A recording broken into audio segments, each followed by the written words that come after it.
فرزند زہرا یہ حالات برے ہیں۔ کاشانۂ بصیرت ایک ایسا مکمل یوٹیوب چینل جس پر محروم بصارت کے لیے بالخصوص اور تمام افراد کے لیے بالعموم سینکڑوں کی تعداد میں اسلامی کتب دستیاب ہیں۔ لہذا گزارش ہے کہ آپ اپنی ذمہ داری نبھاتے ہوئے کاشانۂ بصیرت کو سبسکرائب کرنے کے ساتھ ساتھ بیل آئیکن کو پریس کیجیے تاکہ آپ علم کے حصول کے ساتھ ساتھ مذہب اہل بیت کی اشاعت میں بھی اہم کردار ادا کرتے رہیں۔ کاشانۂ بصیرت، کاشانۂ بصیرت، کاشانۂ بصیرت۔ فرزند زہرا یہ حالات برے ہیں۔ اعوذ باللہ من الشیطان الرجیم، بسم اللہ الرحمن الرحیم۔ کاشانۂ بصیرت کے انتہائی قابل احترام سامعین کرام، السلام علیکم ورحمۃ اللہ۔ امید ہے کہ آپ سب خیریت سے ہیں۔ میں آپ کی ریڈر زہرا علی آپ کی خدمت میں حاضر ہوں، اور الحمدللہ یہ کتاب پند تاریخ کی 4 جلد کا آخری پارٹ ہے۔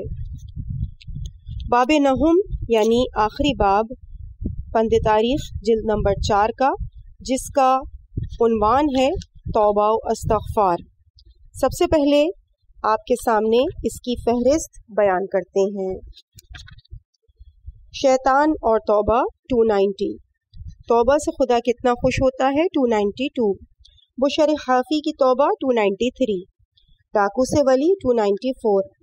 حقیقی توبہ کا ایک نمونہ 296۔ توبہ کا ایک اور نمونہ 299۔ مخفی توبہ بہتر ہے یا اعلانیہ 302۔ استغفار کی شرائط و حدود 305۔ توبہ کا یہ انداز بھی ملاحظہ فرمائیں 306۔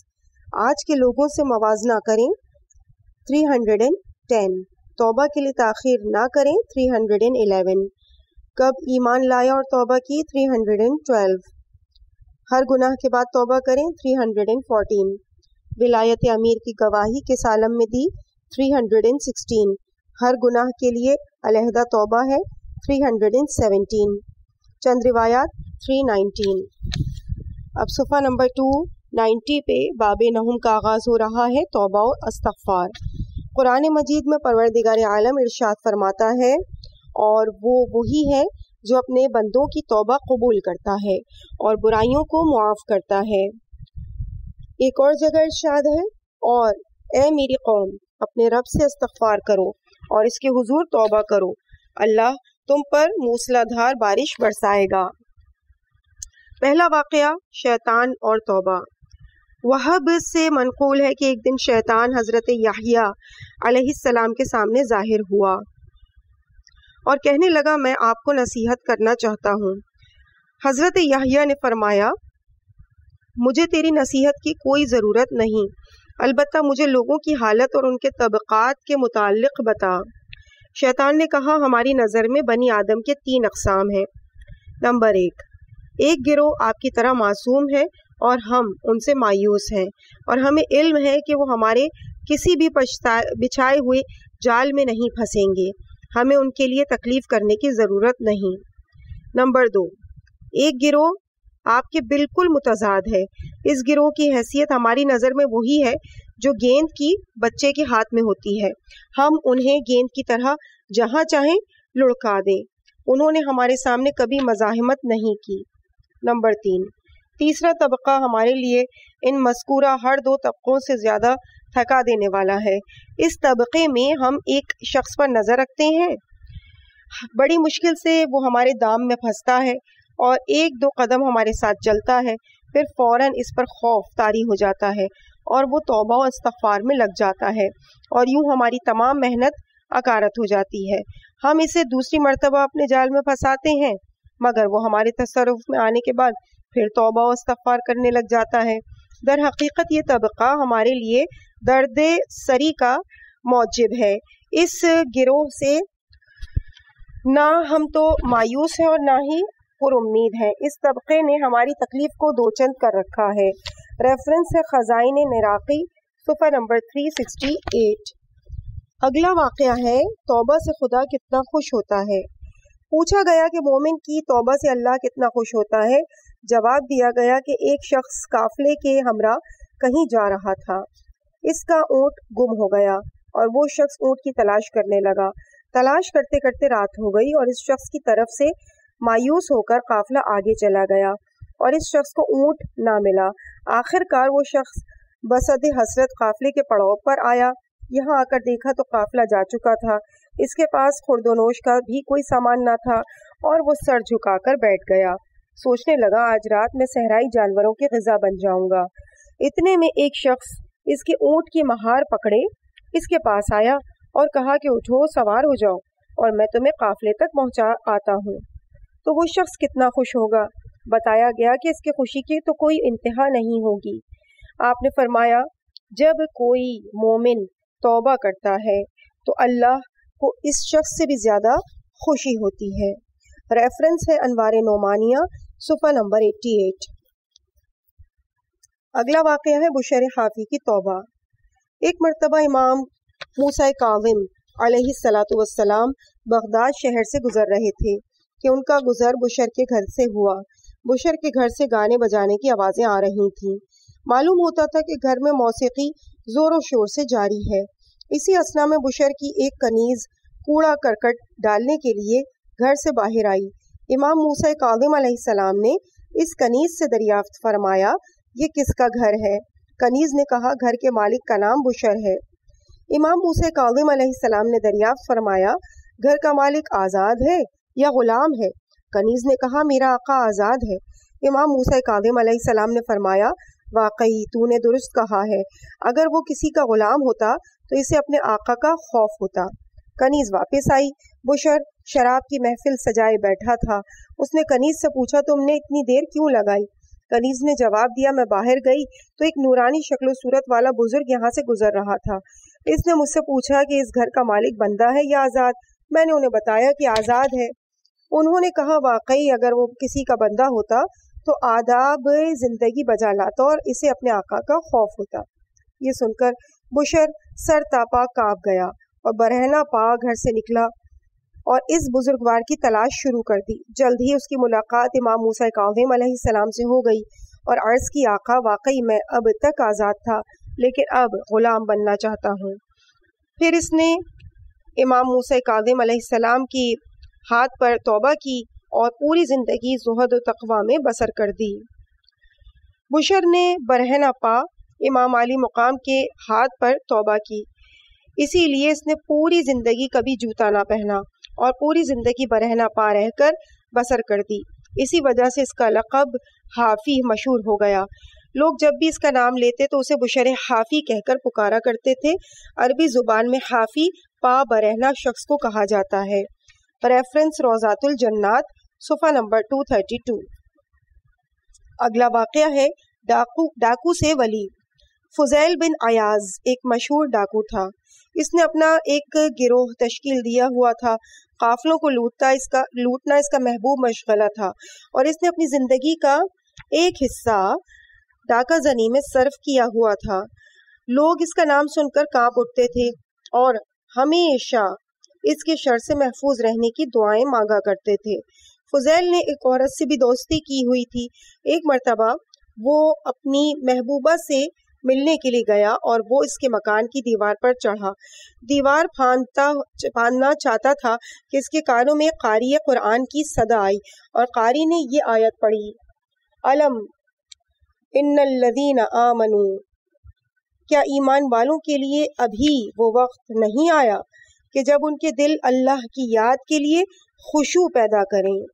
آیت نے فضیل پر اثر مرتب کیا اور اس کا رواں رواں کانپ گیا اور اسے آیت مجیدہ کے الفاظ اپنے دل میں اترتے ہوئے محسوس ہوئے اور اسے یوں لگا کہ جیسے اللہ تعالیٰ اس آیت کے ذریعے سے براہ راست اس سے خطاب کر رہا ہے۔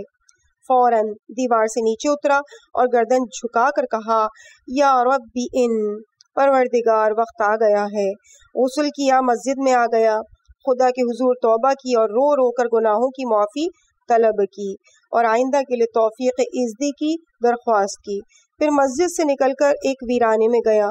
اتفاق سے وہاں چند افراد بیٹھے تھے اور آپس میں کہہ رہے تھے ہم فضیل کے شر سے کیسے نجات پائیں گے، اگر ہم آگے چلے تو یقیناً وہ بدبخت ہمیں لوٹ لے گا۔ قافلہ والوں کی یہ گفتگو سن کر فضیل نے اپنے آپ سے کہا میں کتنا بدبخت اور بد نصیب ہوں کہ اللہ کی مخلوق کو ہر وقت میرے شر سے بچنے کی فکر ہے۔ میں اپنی جگہ سے اٹھا اور کاروان والوں کے پاس جا کر کہا بھائی آپ مطمئن ہو کر سفر کریں، آپ کو فضیل سے کوئی شکوہ نہیں ہوگا، میں فضیل ہوں اور میں نے توبہ کر لی ہے، آئندہ کسی کو مجھ سے کوئی شکایت کا موقع نہیں ملے گا۔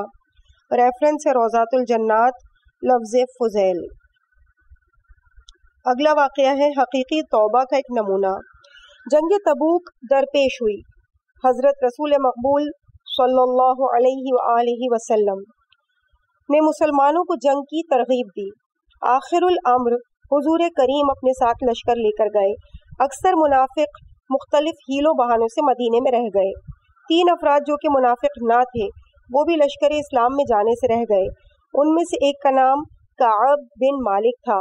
کعب کہتا ہے کہ میرے پاس جنگ تبوک میں شرکت نہ کرنے کا کوئی شرعی عذر نہ تھا۔ ان دنوں سفر کرنے کی مجھ میں جتنی طاقت تھی اس سے پہلے کبھی حاصل نہ تھی۔ میرے پاس سواری بھی تھی اور سفر خرچ بھی تھا اور گھر میں متعلقین بھی ہر طرح سے خیریت سے تھے۔ حضور اکرم روانہ ہوئے تو میں روزانہ اپنے آپ سے کہتا تھا کہ میں کل یہاں سے روانگی اختیار کروں گا۔ غرض یہ کہ آج اور کل کرتے کرتے وقت گزر گیا اور یوں اس سستی کی وجہ سے میں رہ گیا۔ میری ملاقات ہلال بن امیہ اور مرارہ بن ربی سے ہوئی، وہ بھی میری طرح سے پیچھے رہ گئے تھے۔ ہم تینوں جنگ میں شرکت نہ کرنے پر شرمندہ اور پریشان تھے۔ ایک دن ہم نے سنا کہ رسول مقبول اپنی فوج کے ساتھ مدینہ تشریف لا رہے ہیں۔ ہم حضور اکرم کے استقبال کے لیے گئے اور ہماری طرح سے جو منافق پیچھے رہ گئے تھے وہ بھی استقبال پیغمبر کے لیے جمع ہوئے۔ رسول کریم نے ہر ایک سے پیچھے رہنے کی وجہ دریافت کی تو منافقین نے خوب ہیلے بہانے بیان کیے۔ جب میری باری آئی تو آپ صلی اللہ علیہ وآلہ وسلم نے مجھ سے شرکت نہ کرنے کی وجہ پوچھی تو میں نے کہا یا رسول اللہ اگر کوئی اور مجھ سے اس طرح کا سوال کرتا تو میں بھی یقیناً ہیلے بہانے بناتا، لیکن آپ اللہ کے رسول ہیں، میں آپ کے سامنے ہرگز جھوٹ نہیں بولوں گا۔ حقیقت یہ ہے کہ میرے پاس لشکر میں شرکت نہ کرنے کا کوئی بھی شرعی عذر موجود نہ تھا۔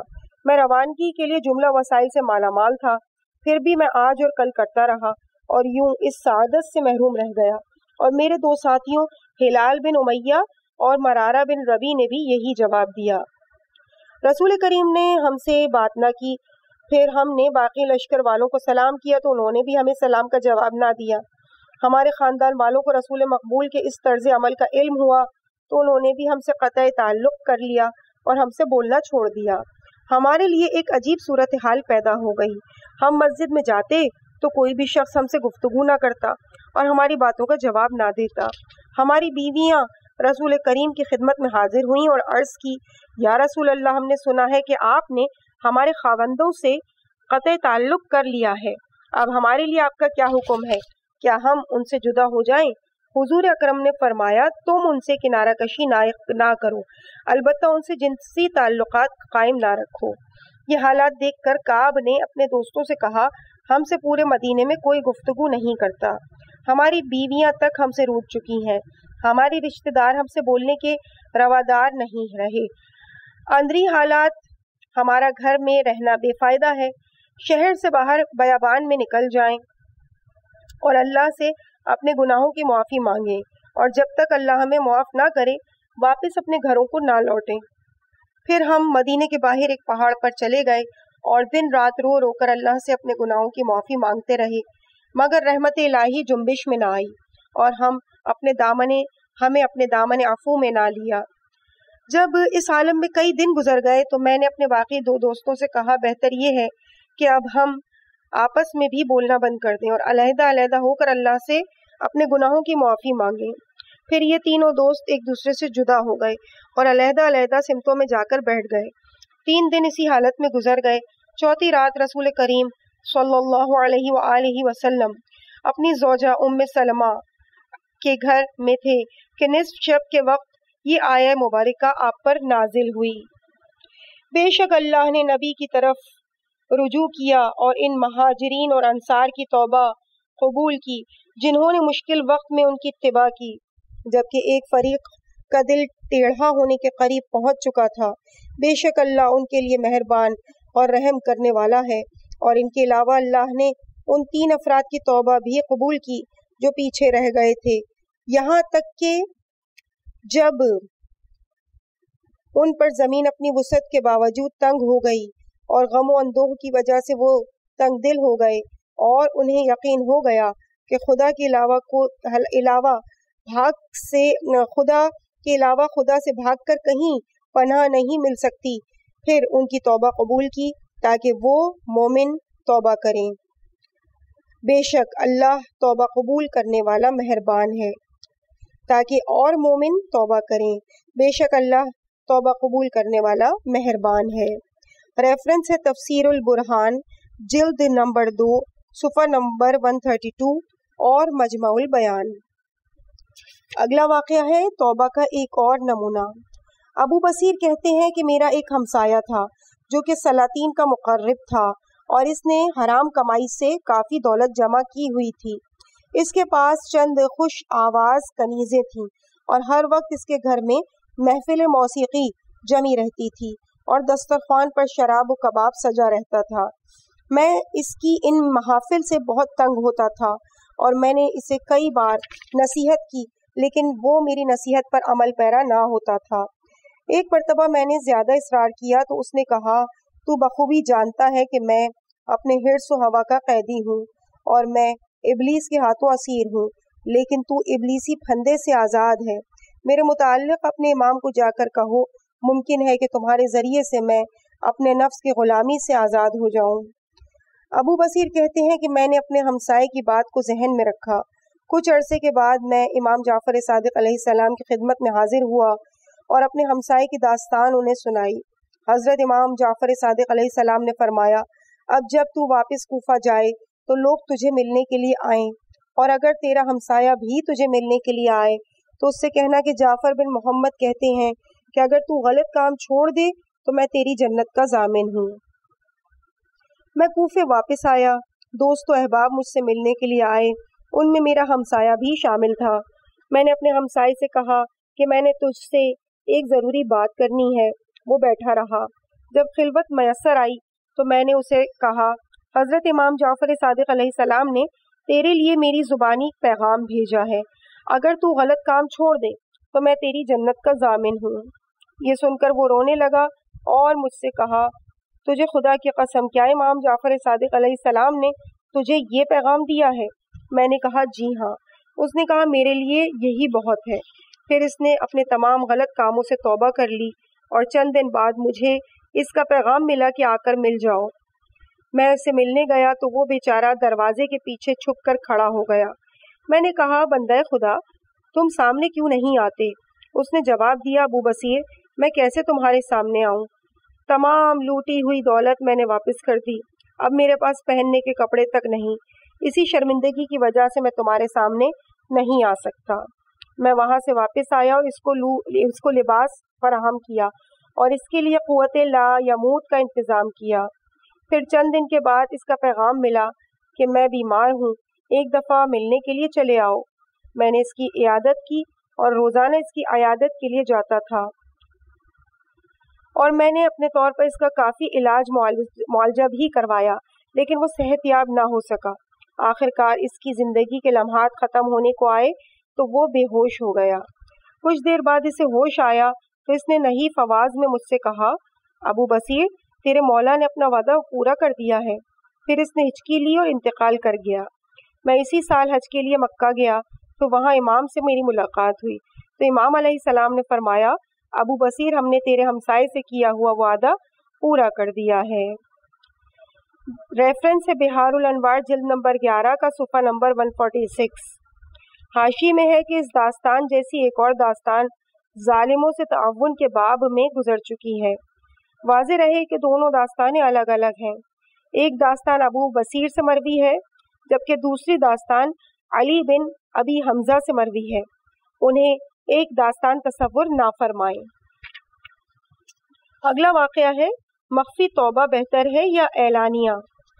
امیر المومنین علی علیہ السلام کوفہ میں سریر آرائے سلطنت تھے کہ ایک شخص آپ کی خدمت میں حاضر ہوا اور عرض کی کہ میں نے زنا کیا ہے، آپ علیہ السلام مجھے پاک کر دیں۔ آپ نے فرمایا کون سے قبیلے سے تمہارا تعلق ہے؟ اس نے عرض کی مزنیہ قبیلے سے۔ آپ نے فرمایا قرآن پڑھ سکتے ہو؟ اس نے عرض کی جی ہاں۔ پھر اس نے چند آیات پڑھ کر سنائیں۔ آپ نے پوچھا تم جنوں اور ذہنی عارضے میں مبتلا تو نہیں ہو؟ جنون اور ذہنی عارضے میں مبتلا تو نہیں ہو؟ اس شخص نے عرض کی ہرگز نہیں، میں جو کچھ کہہ رہا ہوں بقائے ہوش و حواس کہہ رہا ہوں۔ آپ نے فرمایا آج چلے جاؤ، ہم تمہارے حال کی تحقیق کریں گے۔ وہ شخص اس وقت چلا گیا۔ دوسرے دن پھر آپ کی خدمت میں حاضر ہوا اور پاک کرنے کا تقاضا کیا۔ حضرت علی علیہ السلام نے فرمایا شادی شدہ ہو؟ اس نے عرض کیا جی ہاں میں شادی شدہ ہوں۔ آپ نے فرمایا جب تو نے اس فعل حرام کا ارتکاب کیا تھا تو کیا اس وقت تمہاری بیوی گھر میں موجود تھی؟ اس نے عرض کی جی ہاں میری بیوی موجود تھی۔ آپ نے فرمایا آج بھی تم چلے جاؤ، ہم تمہارے لیے مزید تحقیق کریں گے۔ آپ نے لوگوں سے اس کے متعلق دریافت کیا تو اس کے تمام جاننے والوں نے کہا یہ شخص عاقل اور صحیح الدماغ ہے۔ وہ شخص تیسرے دن پھر آپ کی خدمت میں حاضر ہوا اور آپ سے پاک کرنے کا تقاضا کیا۔ آپ علیہ السلام نے فرمایا آج پھر واپس چلے جاؤ، ہم لوگوں سے تمہارے متعلق پوچھیں گے۔ چوتھے دن وہ شخص پھر آپ کے حضور حاضر ہوا اور آپ سے پاک کرنے کی درخواست کی۔ آپ علیہ السلام نے قمبر سے فرمایا تم اس کا خیال رکھو۔ پھر حضرت علی علیہ السلام کے چہرہ انور پر ناراضگی کے آثار طاری ہوئے اور فرمایا انسان کے لیے یہ کتنی شرمناک بات ہے کہ وہ اس طرح کی برائی کر کے اپنے آپ کو لوگوں کے سامنے رسوا کرے۔ کیا یہ شخص اپنے گھر میں توبہ نہیں کر سکتا تھا؟ خدا کی قسم اس گناہ کی توبہ جو اس کے اور اللہ کے درمیان ہے میری طرف سے حد شرعی جاری کرنے سے بہتر ہے۔ بعد ازاں آپ حد شرعی جاری کرنے کے لیے بیابان کی طرف آئے اور اعلان کیا لوگوں آؤ مل کر اس شخص پر حد جاری کریں، اور لوگوں حد جاری کرنے کے لیے اس طرح سے آؤ کہ تمہارے منہ چادر سے چھپے ہونے چاہیے۔ حد شرعی کا تقاضا کرنے والے نے آپ سے درخواست کی کہ اسے 2 رکعت نماز پڑھنے کی اجازت دی جائے۔ نماز کے بعد اسے اس گڑھے میں کھڑا کر دیا گیا جو اس کے لیے کھودا گیا تھا۔ اس کا چہرہ مولا کائنات کی جانب تھا۔ لوگ جمع ہو کر وہاں آ رہے تھے، انہوں نے اپنے چہرے کو چادر سے چھپایا ہوا تھا۔ مولا کائنات نے ارشاد فرمایا لوگوں یہ خدائی حق ہے، تم میں سے جو شخص خود اس حد شرعی کا حقدار ہو وہ واپس چلا جائے اور اسے سنسار نہ کرے، کیونکہ حد شرعی کا مستحق کسی کو سزا دینے کا حقدار نہیں ہے۔ حضرت علی علیہ السلام کا یہ اعلان سن کر سب لوگ واپس چلے گئے۔ امیر المومنین کے پاس صرف امام حسن اور امام حسین علیہ السلام کھڑے رہ گئے۔ امیر المومنین علیہ السلام نے ایک پتھر اٹھا کر 3 مرتبہ تکبیر کہی اور پھر وہ پتھر اسے مارا۔ اسی طرح سے آپ نے 3 پتھر مارے۔ بعد ازاں امام حسن اور امام حسین علیہ السلام نے بھی اسی انداز سے پتھر مارے۔ انہی ضربات کی وجہ سے وہ شخص مر گیا۔ امیر المومنین علیہ السلام نے اسے گڑھے سے باہر نکالا اور اس کی قبر تیار کرائی۔ اس کی نماز جنازہ آپ علیہ السلام نے پڑھی اور اسے دفن کر دیا۔ کسی نے آپ سے پوچھا کیا آپ اسے غسل نہیں دیں گے؟ آپ نے فرمایا اس نے ایسی چیز سے غسل کیا ہے کہ وہ قیامت تک پاک رہے گا۔ اس نے انتہائی دشوار امر پر صبر کیا ہے۔ اگلا واقعہ، اگلی ہیڈنگ ہے استغفار کی شرائط و حدود۔ ایک کہنے والے نے آپ کے سامنے استغفر اللہ کہا۔ آپ نے اس سے فرمایا تمہاری ماں تمہارا سوگ منائے، کچھ معلوم بھی ہے کہ استغفار کیا ہے؟ استغفار بلند منزلت لوگوں کا مقام ہے اور یہ ایسا لفظ ہے جو 6 باتوں پر حاوی ہے، جو یہ ہیں: نمبر 1 جو ہو چکا اس پر نادم ہو، نمبر 2 ہمیشہ کے لیے اس کے مرتکب نہ ہونے کا تہیہ کرو، نمبر 3 مخلوق کے حقوق ادا کرنا، یہاں تک کہ اللہ کے حضور میں اس حالت میں پہنچو کہ تمہارا دامن پاک و صاف اور تم پر کوئی مواخذہ نہ ہو۔ نمبر 4، جو فرائض تم پر عائد ہوئے تھے اور تم نے انہیں ضائع کر دیا، انہیں اب پوری طور پہ بجا لاؤ۔ نمبر 5، جو گوشت عقل حرام سے نشوونما پاتا ہے اس کو غم و اندوہ سے پگھلاؤ، یہاں تک کہ کھال کو ہڈیوں سے ملا دو، پھر سے ان دونوں کے درمیان نیا گوشت پیدا ہو۔ نمبر 6، اپنے جسم کو اطاعت کے رنج سے آشنا کرو، جس طرح اسے گناہ کی شیرینی سے لذت اندوز کیا ہے، تو اب کہو استغفر اللہ۔ ریفرنس نہج البلاغہ جلد 4 صفحہ نمبر 417۔ اگلا واقعہ، توبہ کا یہ انداز بھی ملاحظہ فرمائیے۔ جنگ خندق تمام ہوئی، جناب رسالت مآب صلی اللہ علیہ وآلہ وسلم تشریف لائے۔ ظہر کے وقت جبرائیل امین نازل ہوئے اور آپ صلی اللہ علیہ وآلہ وسلم کو بنی قریظہ سے جنگ کرنے کا حکم پہنچایا۔ رسول خدا نے فوراً جسم پر ہتھیار سجائے اور اعلان کیا کہ عصر کی نماز بنی قریظہ پڑھیں گے۔ مسلمانوں نے ہتھیار اٹھائے اور بنی قریظہ کے قلعوں کا محاصرہ کر لیا۔ یہاں پہ حاشی میں ہے کہ بنی قریظہ یہودی تھے اور مدینہ سے 4 کلومیٹر کے فاصلے پر آباد تھے۔ انہوں نے حضور اکرم سے معاہدہ کیا تھا کہ وہ ان کی دشمن کی مدد نہیں کریں گے، لیکن انہوں نے جنگ خندق کے موقع پر کھل کر مسلمانوں کی مخالفت کی اور کفار کا ساتھ دیا تھا۔ جنگ خندق کے خاتمے پر آپ نے انہیں عہد شکنی کی سزا دی۔ محاصرے نے طول کھینچا اور یہودی تنگ ہو گئے تو انہوں نے رسول کریم صلی اللہ علیہ وآلہ وسلم کی خدمت میں پیغام بھیجا کہ آپ اپنے صحابی ابو لبابہ کو ہمارے پاس بھیجیں، ہم اس سے صلح مشورہ کریں گے۔ ابو لبابہ بنی قریظہ کے حلیف رہ چکے تھے۔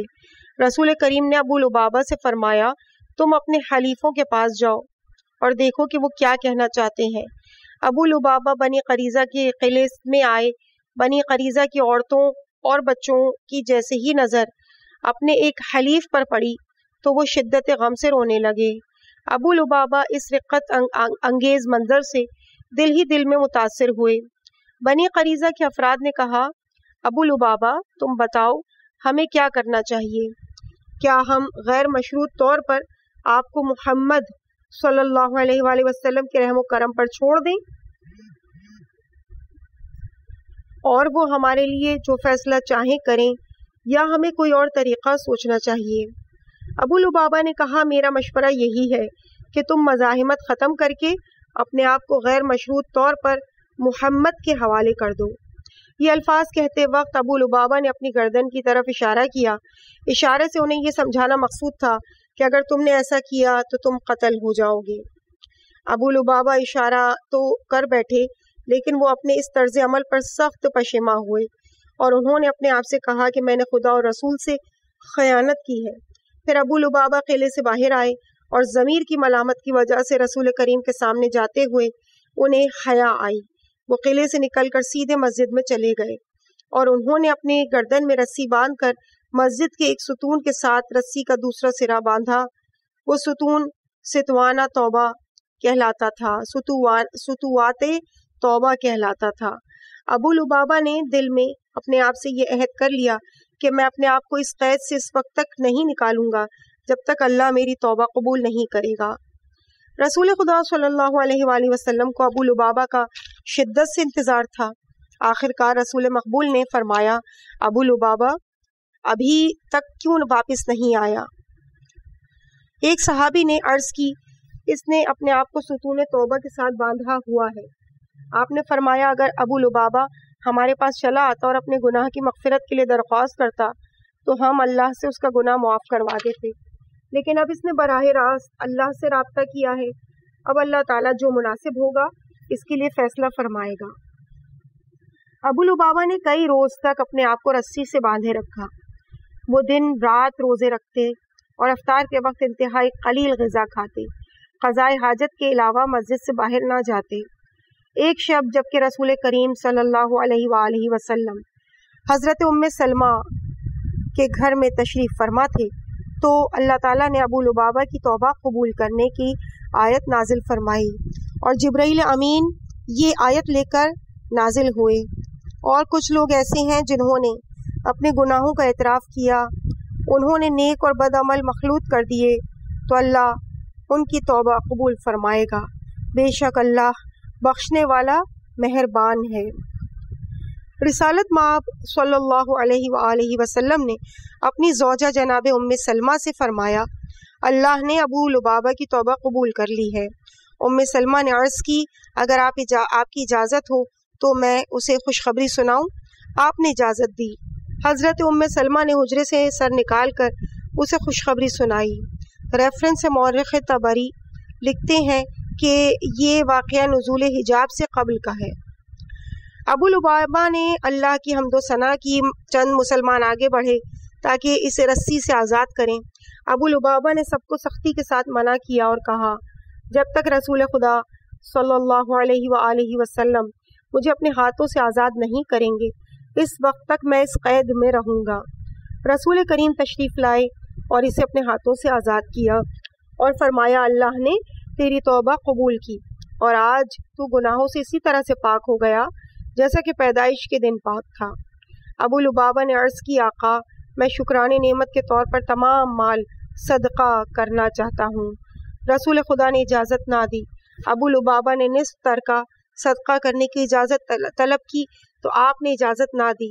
ابو لبابہ نے تہائی جائیداد صدقہ کرنے کی اجازت دی تو بھی آپ نے اجازت دے دی، اور اس آیت میں اسی قبولیت صدقہ کا ذکر کیا گیا۔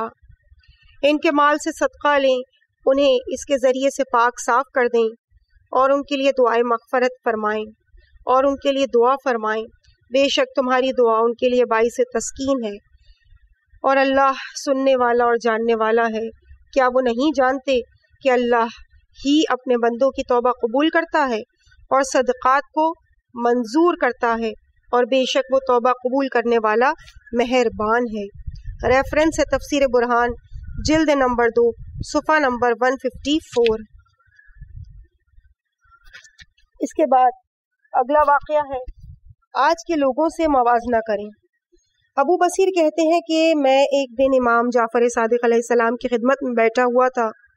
ایک شخص نے آپ کی خدمت میں عرض کی فرزند رسول میرے والدین آپ پر قربان ہوں، میرا ایک ہمسایہ ہے جس کے پاس خوش نوا کنیزیں ہیں اور وہ ان سے گانا سنتا ہے، اور جب میں قضائے حاجت کے لیے بیت الخلا جاتا ہوں تو وہاں ان کی آواز مجھے صاف سنائی دیتی ہے۔ میں وہاں کافی دیر تک بیٹھ کر ان کے گانے سنتا ہوں۔ آپ علیہ السلام نے فرمایا ایسا نہ کیا کرو۔ اس نے عرض کی آقا میں تو قضائے حاجت کے لیے وہاں جاتا ہوں، گانا سننے کی نیت سے نہیں جاتا، مگر وہاں ان کی آواز سنائی دیتی ہے تو کچھ دیر کے لیے میں بھی لطف اندوز ہو جاتا ہوں۔ آپ نے فرمایا کیا تو نے قرآن مجید کی یہ آیہ کریمہ نہیں سنی؟ بے شک کان اور آنکھ اور دل سے سوال کیا جائے گا۔ یہ آیت سن کر اس نے کہا خدا کی قسم آج مجھے یوں محسوس ہوتا ہے کہ گویا میں نے یہ آیت اپنی زندگی میں پہلی مرتبہ سنی۔ میں آئندہ اس عمل کو کبھی نہیں دہراؤں گا اور سابقہ گناہوں کی اللہ سے معافی چاہتا ہوں۔ امام جعفر صادق علیہ السلام نے فرمایا جاؤ توبہ کی نیت سے غسل کرو اور جا کر حسب خواہش نماز پڑھو اور اس سے اپنے گناہ کی معافی طلب کرو۔ تم غلط کام غلط افراد کے لیے رہنے دو، وہ تمہارے لیے یہ کام زیبا نہیں۔ ریفرنس ہے بہار الانوار جلد 6 صفحہ نمبر 34۔ اگلا واقعہ ہے توبہ کے لیے تاخیر نہ کریں۔ حضور اکرم صلی اللہ علیہ وآلہ وسلم نے فرمایا کہ جب مومن نیک کام کرنے کا ارادہ کرتا ہے تو اس نیت کی وجہ سے اس کے نامہ اعمال میں ایک نیکی لکھ دی جاتی ہے، اور جب وہ نیک کام کر لیتا ہے تو اس کے نامہ اعمال میں 10 نیکیاں لکھ دی جاتی ہیں، اور جب گناہ کا ارادہ کرتا ہے تو اس کے نامہ اعمال میں برائی نہیں لکھی جاتی، اور جب وہ گناہ کرتا ہے تو پورے 7 گھنٹوں تک اسے مہلت دی جاتی ہے۔ دائیں طرف والا فرشتہ نیکیاں لکھتا ہے اور بائیں طرف والا فرشتہ برائیاں لکھتا ہے۔ گناہ کے بعد بائیں طرف والے فرشتے سے کہتا ہے ابھی اس برائی کو اس کے نامہ اعمال میں مت لکھو. ممکن ہے یہ کوئی ایسا نیک کام کرے جو برائی کو ختم کر دے، کیونکہ اللہ تعالیٰ کا فرمان ہے بے شک نیکیاں برائیوں کو ختم کر دیتی ہیں. اور یہ بھی ممکن ہے کہ وہ استغفار کر لے. اگر ان 7 گھنٹوں کے اندر مومن یہ کہہ دے استغفر اللہ الذی لا الہ الا ہو عالم الغیب والشہادہ العزیز الحکیم الغفور الرحیم ذو الجلال والاکرام، تو اس کا گناہ نامہ اعمال میں نہیں لکھا جاتا. اگر 7 گھنٹوں میں انسان کوئی نیک عمل بجا نہ لائے اور نہ ہی استغفار کرے تو نیکیاں لکھنے والا فرشتہ برائیاں لکھنے والے فرشتے سے کہتا ہے اب اس بدبخت اور محروم شخص کے نامہ اعمال میں گناہ لکھ دو. ریفرنس وسائل جہاد نفس صفحہ نمبر 524. اگلا واقعہ کب ایمان لایا اور توبہ کی. امام محمد باقر علیہ الصلاۃ والسلام روایت کرتے ہیں کہ ایک یہودی لڑکا جناب رسول کریم صلی اللہ علیہ وآلہ وسلم کی خدمت میں حاضر ہوا کرتا تھا اور وہ آپ کی شفقت سے مانوس ہو گیا تھا. حضور اکرم نے بھی اسے کبھی آنے سے منع نہیں کیا اور کبھی وہ چھوٹے کام بھی کر دیتا تھا اور کبھی حضور اکرم کوئی خط لکھ کر اسے دے دیا کرتے تھے کہ اسے فلاں رشتہ دار تک یہ خط پہنچاؤ، کہ اپنے فلاں رشتہ دار تک یہ خط پہنچاؤ. پھر ایسا اتفاق ہوا کہ وہ بچہ کئی دن تک آپ کی خدمت میں شرف یاب نہ ہوا. آپ نے اس کے متعلق دریافت کیا تو پتہ چلا کہ وہ بیمار ہے اور مرنے ہی والا ہے. حضور اکرم چند اصحاب کو ساتھ لے کر اس کی عیادت کرنے چلے گئے. اللہ تعالیٰ نے حضور اکرم کو یہ خصوصیات عطا فرمائی تھی کہ آپ جس سے بات کرنا چاہتے تھے تو وہ جواب دیتا تھا، اگرچہ اس پر سکرات ہی کیوں نہ طاری ہو. آپ نے اس کا نام لے کر پکارا تو بچے نے آنکھیں کھولی اور عرض کی لبیک یا ابا القاسم. آپ نے فرمایا کلمہ شہادت زبان پر جاری کرو، خدا کی وحدانیت اور میری رسالت کی گواہی دو. بچے نے اپنے باپ کی طرف نظر کی اور خاموش ہو گیا. معلوم ہوتا تھا کہ بچہ باپ سے ڈر گیا تھا اور باپ کی موجودگی میں سے کلمہ پڑھتے ہوئے شرم محسوس ہوتی تھی. آپ صلی اللہ علیہ وآلہ وسلم نے دوبارہ بچے سے فرمایا کلمہ شہادتین پڑھو. اس مرتبہ بھی بچے نے باپ کی طرف دیکھا اور زبان سے کچھ نہ کہا. آپ نے تیسری مرتبہ پھر بچے سے فرمایا کلمہ شہادتین پڑھو. بچے نے اس بار بھی اپنے باپ کی جانب نظر کی. آپ نے فرمایا اگر تو چاہتا ہے تو کلمہ پڑھ ورنہ منہ بند رکھ. بچے نے فوراً کہا اشہد اللہ الہ الا اللہ و اشہد ان محمد رسول اللہ. میں گواہی دیتا ہوں کہ اللہ کے علاوہ کوئی معبود نہیں اور محمد صلی اللہ علیہ وآلہ وسلم اللہ کے رسول ہیں. کلمہ طیبہ بچے کی زبان پر جاری ہوا اور روح قفس انصری سے پرواز کر گئی. رسول مقبول نے اس کے باپ سے فرمایا اب یہ بچہ ہمارا ہے، تمہارا اس سے کوئی واسطہ نہیں. آپ نے اصحاب کو حکم دیا کہ وہ اسے غسل و کفن دیں. صحابہ نے اس بچے کو غسل و کفن دیا اور رحمت للعالمین نے اس کی نماز جنازہ پڑھائی. اور نماز جنازہ کے بعد آپ نے فرمایا اللہ کا شکر ہے کہ اس نے میری وجہ سے ایک انسان کی رہنمائی فرمائی اور اسے آتش دوزخ میں جانے سے بچا لیا. ریفرنس بہار الانوار جلد 6 صفحہ نمبر 27.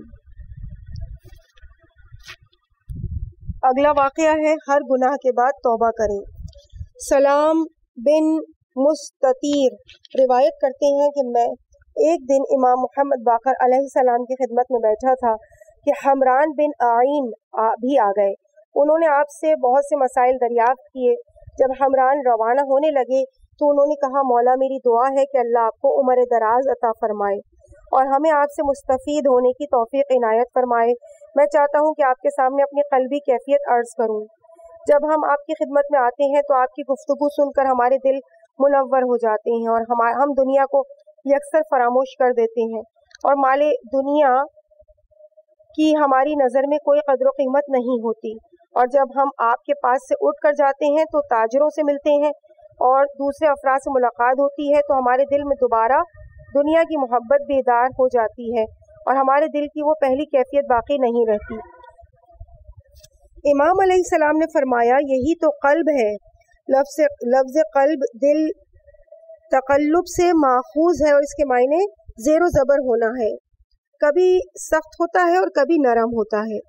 پھر آپ نے فرمایا کہ ایک مرتبہ اصحاب رسول رضوان اللہ علیہم نے رسول خدا سے عرض کی تھی، یا رسول اللہ ہمیں اپنے متعلق منافق ہونے کا اندیشہ ہے۔ آپ نے پوچھا وہ کیوں؟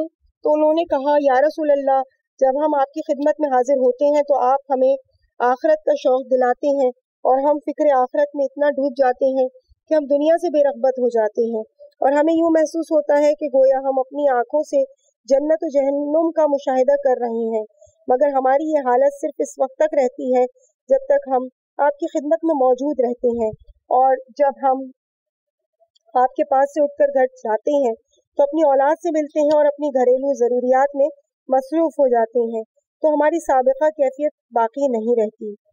اسی لیے ہمیں اپنے متعلق نفاق کا اندیشہ ہے کہ ہم منافق تو نہیں بن گئے۔ آپ صلی اللہ علیہ وآلہ وسلم نے فرمایا، ہرگز نہیں، دل کی کیفیت شیطانی وسوسوں کی وجہ سے بدل جاتی ہے۔ ابلیس تمہیں آخرت سے منحرف کر کے دنیا کی جانب مائل کرنا چاہتا ہے۔ خدا کی قسم، اگر تم اپنی سابقہ کیفیت پر برقرار رہتے تو ملائکہ تم سے مصافحہ کرتے اور تم بے خوف ہو کر پانی کی لہروں پر چلا کرتے۔ پھر آپ نے فرمایا، اگر دنیا میں گناہ کرنے، اللہ سے استغفار کرنے والے نہ ہوتے تو اللہ ایسی مخلوق پیدا کرتا جو گناہ کر کے استغفار کرتی اور اللہ انہیں معاف کرتا۔ بے شک مومن توبہ کرنے والا ہوتا ہے۔ مومن ہمیشہ امتحان و آزمائش میں رہتا ہے، گناہ کرتا ہے تو توبہ کر لیتا ہے، پھر اگر گناہ کرتا ہے تو پھر توبہ کرتا ہے۔ کیا تم نے یہ آیت نہیں پڑھی، ان اللہ یحب التوابین ویحب المتطہرین؟ بے شک اللہ توبہ کرنے والوں کو اور پاک صاف رہنے والوں سے محبت کرتا ہے۔ حضور اکرم نے مزید فرمایا، اپنے رب سے مغفرت طلب کرو اور اس کے حضور توبہ کرو۔ ریفرنس ہے اصول کافی جلد 2 صفحہ نمبر 423 اور 424۔ اگلا واقعہ، ولایت امیر کی گواہی کس عالم میں دی؟ معاویہ بن وہب کہتے ہیں کہ میں مکے کی طرف سفر کر رہا تھا۔ اس سفر میں ایک بوڑھا عابد ہمارے ساتھ تھا، لیکن وہ ہمارے مذہب کا پیروکار نہیں تھا۔ وہ سفر میں بھی قصر کرنے کی بجائے نماز پوری پڑھتا تھا۔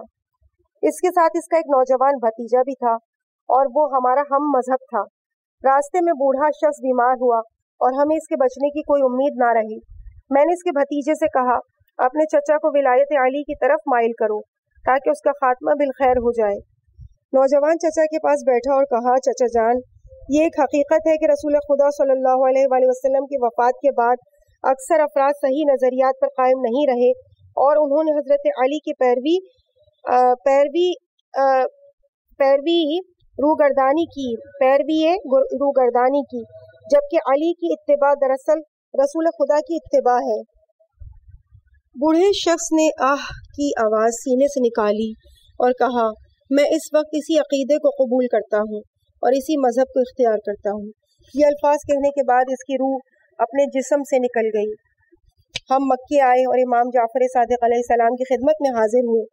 علی ابن سری نے بوڑھے شخص کی رویداد امام جعفر صادق علیہ السلام کو سنائی۔ امام نے فرمایا، وہ جنتی ہے۔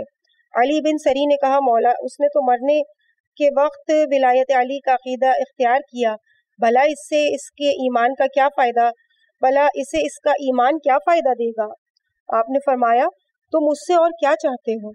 خدا کی قسم وہ جنت میں داخل ہو چکا ہے۔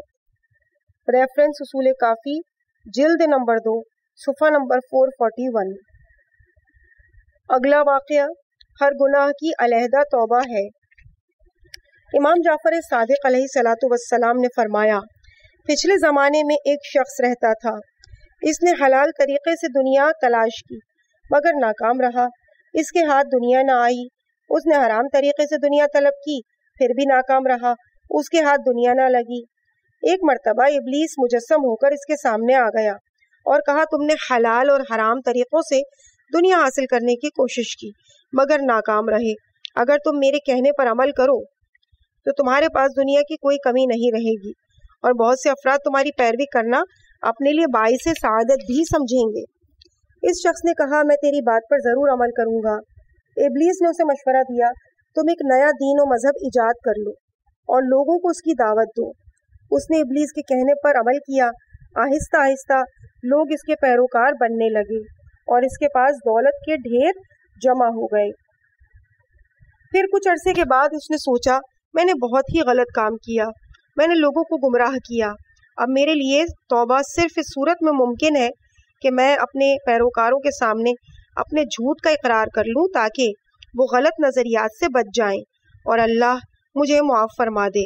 چنانچہ اس نے اپنے پیروکاروں کا ایک اجتماع بلا کر اعلان کیا کہ میں نے اب تک تمہیں گمراہ کیا تھا اور میں جو کچھ بیان کرتا تھا وہ سب باطل اور جھوٹ تھا۔ انہوں نے کہا تو اب جھوٹ بولتا ہے اور تو اپنے دین میں شک کر کے گمراہ ہو گیا ہے۔ یہ کہہ کر اس کے پیروکار وہاں سے چل دیے۔ اس شخص نے اپنے آپ کو توقع زنجیر سے قید کر لیا اور ارادہ کیا کہ جب تک اللہ میری توبہ قبول نہ کرے گا میں یہ توقع زنجیر جدا نہیں کروں گا۔